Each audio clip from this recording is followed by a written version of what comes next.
Come ride the little train that is rolling down the tracks to the junction. Forget about your cares, it is time to relax at the junction. Lots of curves, you bet, and even more when you get to the junction. Petticoat Junction. There's a little hotel called the Shady Rest at the junction. Petticoat Junction. It is run by Kate. Come and be her guest at the junction. Petticoat Junction. And that's Uncle Joe. He's a moving kind of slow at the junction. Petticoat Junction.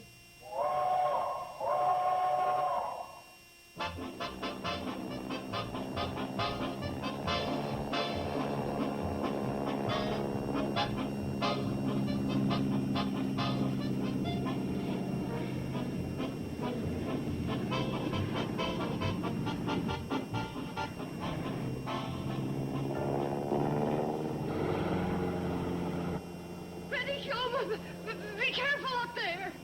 Mom, you go through this every time Steve gives her a flying lesson. Am I supposed to get used to it?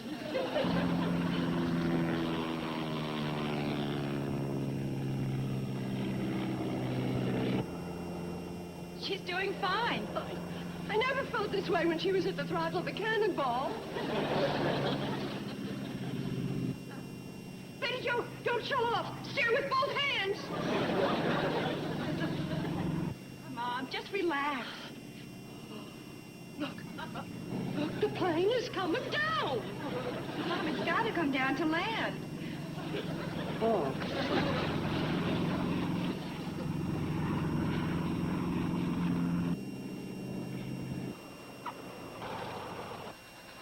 Betty Jo sure is improving. That's the best landing she's ever made. Oh, I agree. The other time, she seemed to let the ground come up too fast to meet the plane.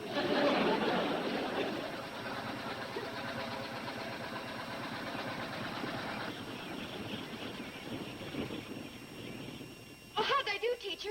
Great. I'd say you're about ready to graduate. You mean the next time I go up, I can solo? I think you're ready.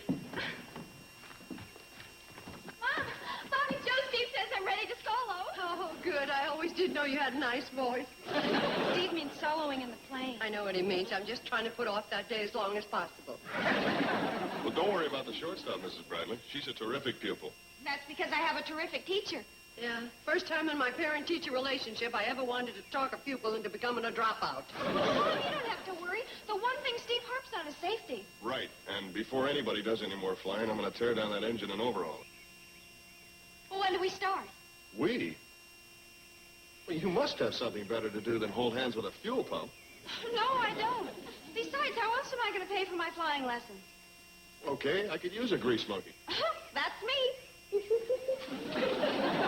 Get up to the hotel and change your clothes. Okay. Oh, don't forget. As soon as the plane's ready, I get to solo.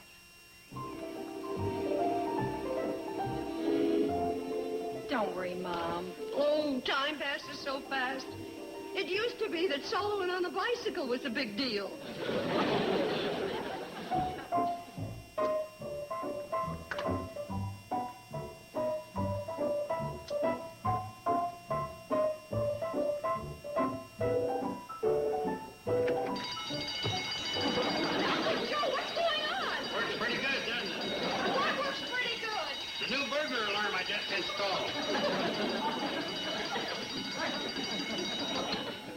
If you'd have been a burglar, you wouldn't have had a chance. Yeah. Every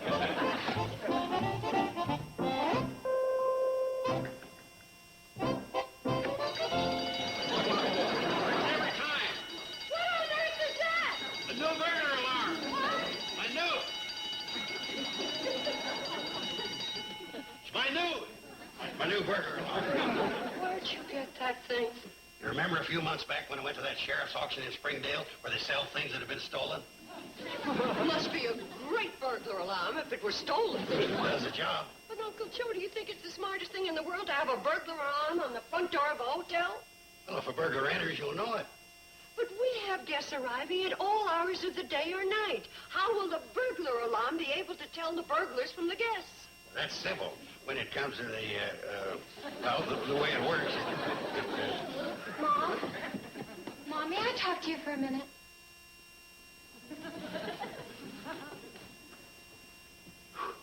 Thanks, Billie Jo. Well, I was just talking to Betty Jo, and she tells me that she's going down to help Steve work on his plane. Yeah, that's the way I understand it. Well, have you noticed lately that if she isn't flying around with him taking lessons, she's helping him fix his plane? Oh, I don't think it's as bad as you make it out. Betty Jo's mechanically inclined. She gets a kick out of helping Steve. And another thing, does she have to look so darn cute when she helps Steve work on his plane? What was that? I was just saying, do you have to dress so alluringly when you help Steve? An old sweatshirt and beat-up jeans are alluring? Well, you know what I mean. Billie Jo, don't make problems where there aren't any, huh? I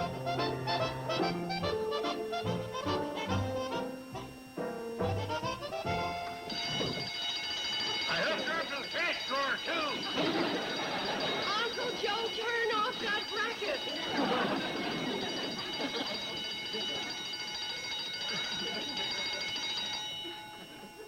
I said I hooked her up in the cash drawer, too.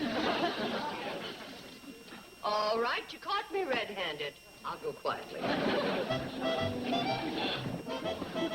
I too irresistible now? And this isn't Chanel number 5. It's 30-weight motor oil.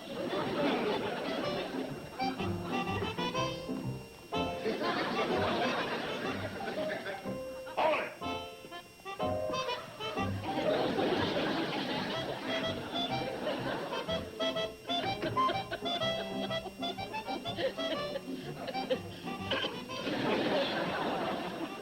That's it. Now turn it counterclockwise. Just a little more. That'll do it. Oh, thanks. If I had to get in there head first, it would take a derrick to get me out. Need any more help? Well, hi, Billie Jo. Looks like I'm loaded with attractive help today. Just tell me what you want me to do. Well, you'll ruin your clothes. No, I won't. And even if I do, it doesn't matter. Well, let's see. We could wash off those greasy parts in that bucket of kerosene. Okay.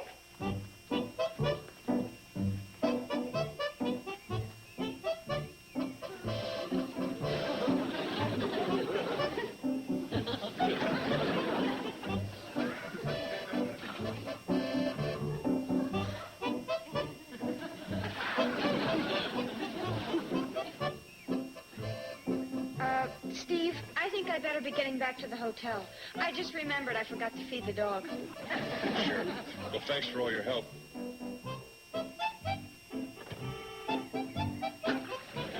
Billie Jo, would you hand me that wrench over there, please? Sure. Which one is the wrench? I can't understand why she should act that way. Can you? Yes, I think I can. Mom, you weren't saying she might be jealous of me. Well, Billie Jo shouldn't be jealous of you. She's got a lot going for her. But I don't know whether anybody's pointed this out to you, but you're not a little girl anymore.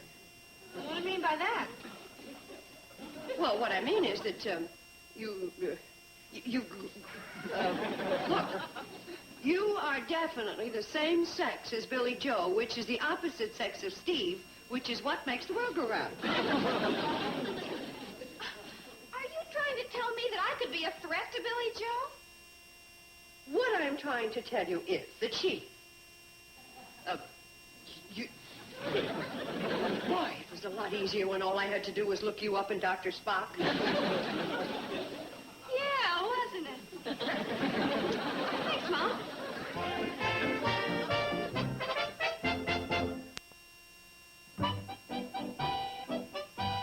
Billie Jo, would you bring me those parts you've cleaned? Okay.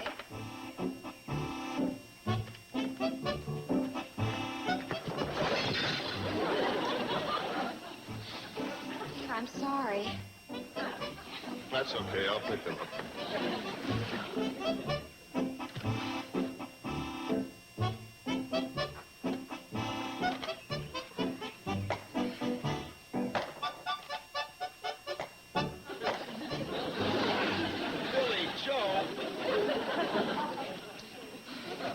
Steve, I'm sorry.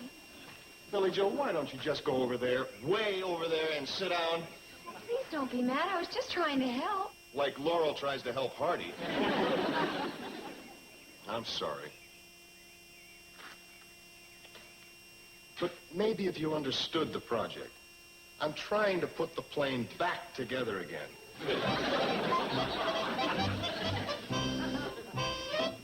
Hello, Mother. Hello, who?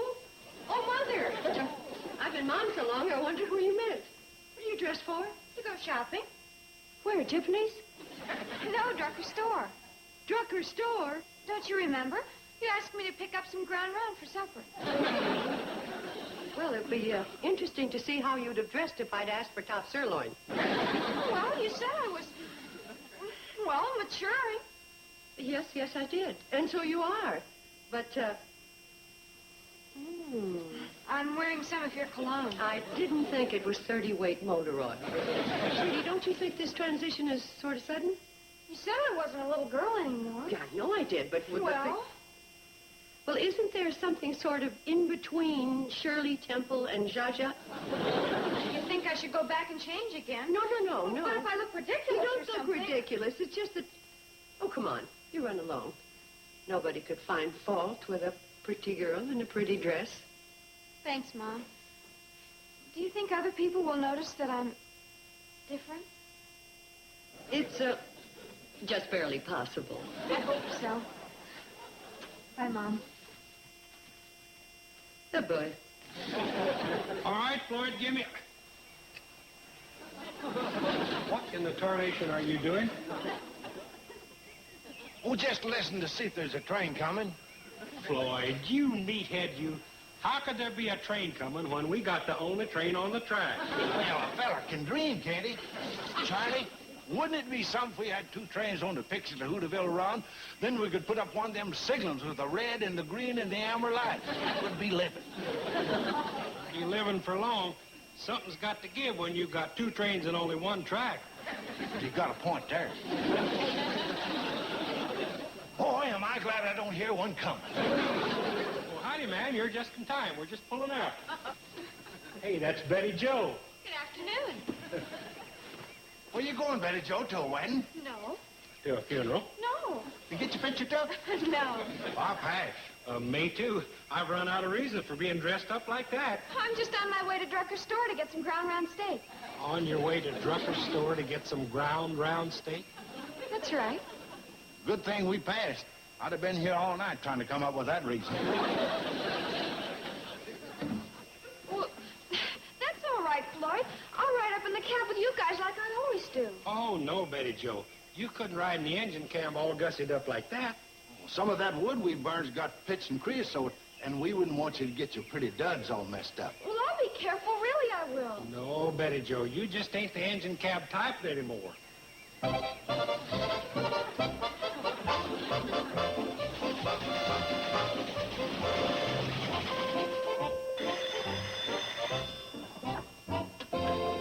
Drucker store? Yeah, Mrs. Benson. What? No, I'm sorry. I had to stop making regular deliveries because... Bye, Floyd. Charlie. Oh, just a second, Mrs. Benson. I think I hear my emergency delivery boy outside. See you later. Yeah.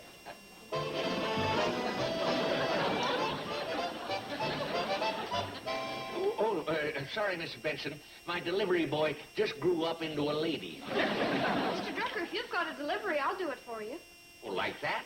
That'd be like asking Ladybird to clean a halibut. But I know how to start your truck. Betty Jo, the springs in the front seat of that truck are popping up like a convention of jack-in-the-boxes. Why, if one of them was to tear that pretty dress of yours, I could never forgive myself. You mind telling me what you're made up for? Why does everybody think I'm made up for something? Couldn't you think of me as an average girl wearing a nice dress? Yeah, I could, but it'd still come out Betty Jo, and she must be made up for something. Mr. Drucker, don't you realize people change? I mean, well, maybe you haven't noticed, but I'm the same sex as my oldest sister. Oh, yeah, that part comes across real good. But what are you made up for? I'm trying to tell you that... Okay. I put on this dress because Mom asked me to come up here and get 5 pounds of hamburger. I knew you were made up for something. 5 pounds of hamburger? Well, least I can do is gift wrap it for you. Uncle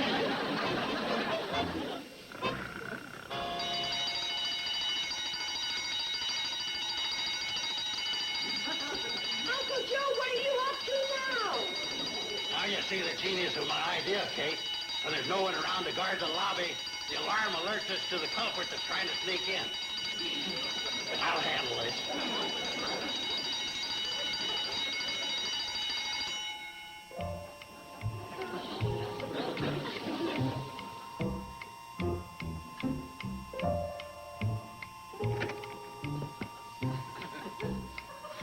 This is a kid, you and Pete.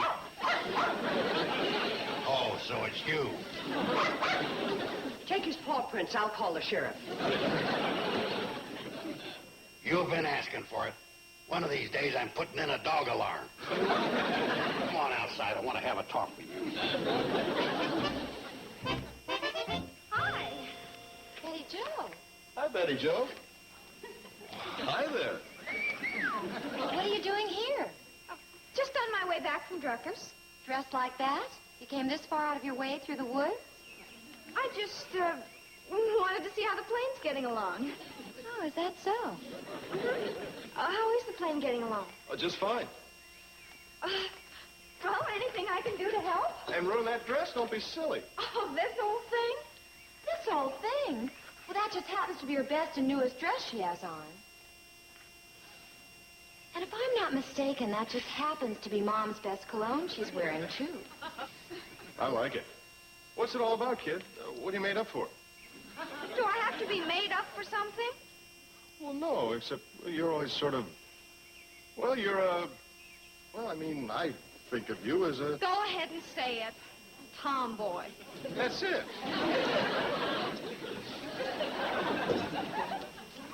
Well, I mean a real cute tomboy, not a run-of-the-mill tomboy.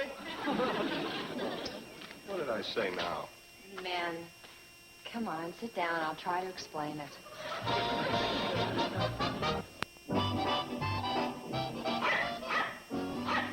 You two. Big deal. Just because I wore a Sunday dress in the middle of the week. Oh, hi, dear. How'd everybody like you? You mean before or after they stopped laughing? Oh, honey, what's the matter? I've just put in the most miserable day I ever had. All anybody said was, "What are you made up for, kid?" Even Steve. Steve? Yes, Steve. And remember, I'm the one who was supposed to be such a big threat to Billie Jo where he was concerned.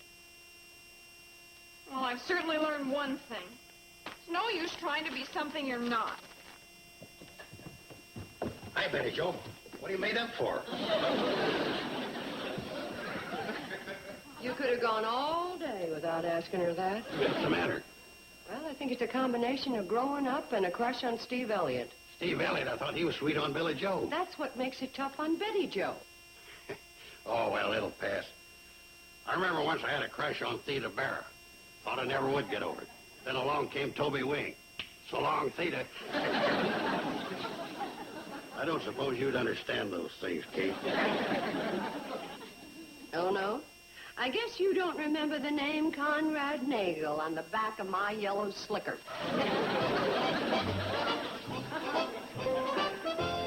Are you sure?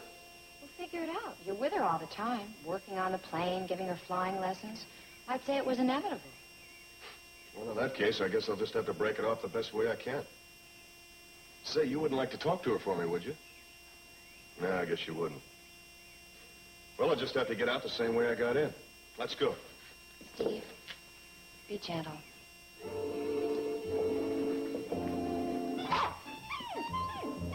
Oh, fine. This way you like me.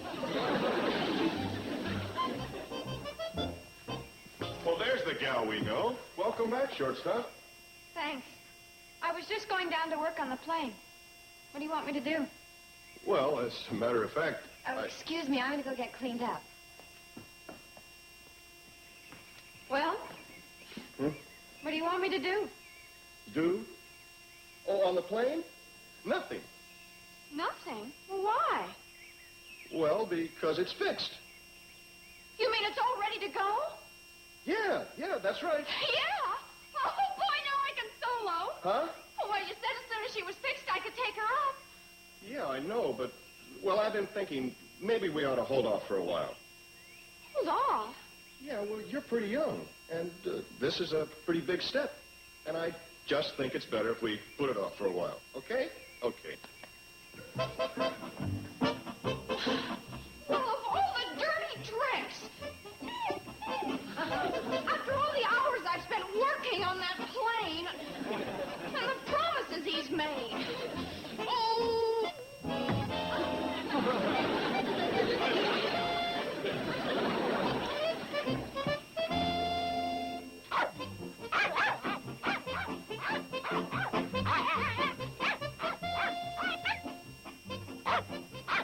What's on your mind, you four-legged pot roast? Kate, old Fleabag here acts like he's trying to tell us something.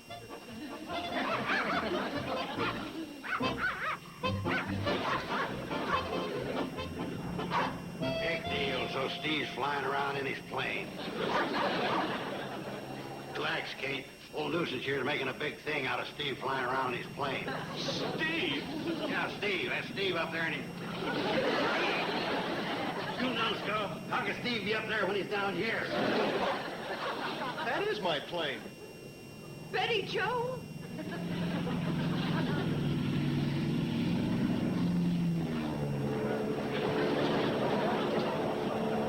Well, look, Steve, look. She's flying the plane crooked. She doesn't have the wings even. No, it's okay, Mrs. Riley. She's just dipping her wings to let us know she sees us. Don't see us. Fly straight.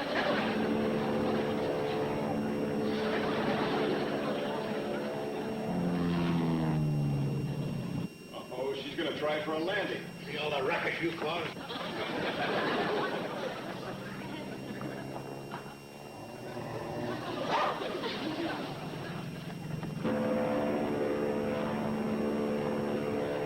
Okay, shortstop, bring her in.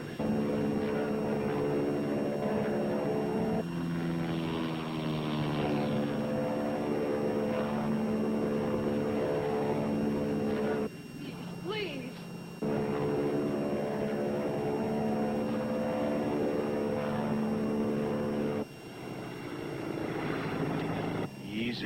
Easy now, that's it. I can't look. You can do her, Betty Jo. Gently. Let her down gently. That's it. That's my girl.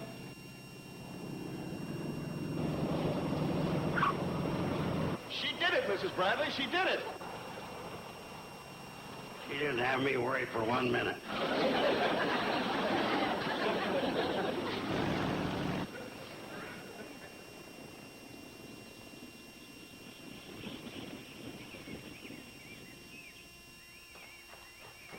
Hi! You little monkey, what are you trying to do? I don't know whether to give you a hug or take you to the woodshed. Oh, I mean it. What were you doing up there all alone scaring the wits out of us? Mom, it was just something I had to do. I know. You had to show you were grown-up, that you weren't a little girl anymore. I guess that's it. Well, I'm sorry you didn't make it. What? When you're grown up, you show some responsibility, and that is lacking in this display. Well, we'll talk about that later. Right now, I'll settle for a great big hug. Well, it's been one of those days. Amen. And it's not over yet. Hi, Steve.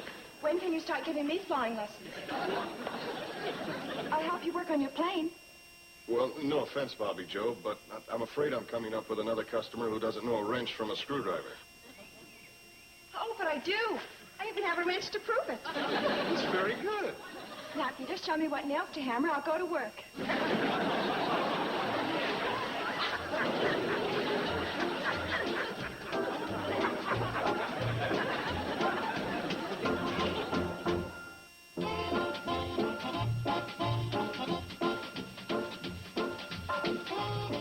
This This weekend on TV Land, enjoy a sampling of the good, the weird, and the wonderful from our television archives. Rare oddities like Amos Burke's Secret Agent, The Evil Touch, and the new Mission Impossible on the Wonders of TV Land. This Saturday and Sunday, starting at 6 p.m. Eastern, 3 Pacific, here on TV Land. Now stay tuned for Green Acres, next on Nick at Night's TV Land. Junction.